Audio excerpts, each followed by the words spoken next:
Les marins français sont à l'offensive pour convaincre l'exécutif d'acquérir un deuxième porte-avions, à l'horizon 2040. Un deuxième porte-avions peut être une ambition, a clairement affirmé lundi 4 décembre l'amiral Christophe Prazouk, chef d'état-major de la marine. Les Chinois veulent en construire 4, les Britanniques vont en avoir 2.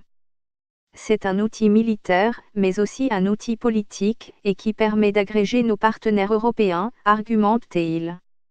En 2016, des navires alliés avaient escorté le Charles de Gaulle en Méditerranée. Au cours de son mandat, François Hollande a largement utilisé le navire dans sa communication de guerre. Le sujet d'un deuxième porte-avions revient à intervalles réguliers dans les débats de défense depuis le désarmement en 1997 du tandem formé par le Clemenceau et le Foch. Depuis, sur fond de réduction continue du budget de la défense, le Charles de Gaulle est seul.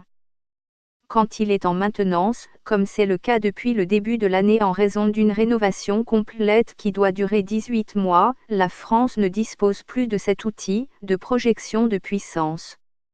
En juin 2018 s'achèvera une refonte, à mi-vie, du navire qui aura coûté 1,3 milliard d'euros.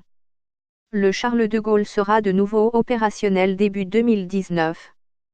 En pleine négociation sur la loi de programmation militaire 2019-2025, dont les arbitrages sont attendus dans quelques semaines, la marine pousse son avantage pour qu'une décision intervienne sous le mandat du président Macron. L'amiral Prazouk fait même de la question sa troisième priorité en termes de moyens. La première étant la nécessité de boucher les trous en patrouilleurs, pétroliers ravitailleurs et hélicoptères. La deuxième, d'essayer à terme d'augmenter le format de la marine, avec 18 frégates de premier rang au lieu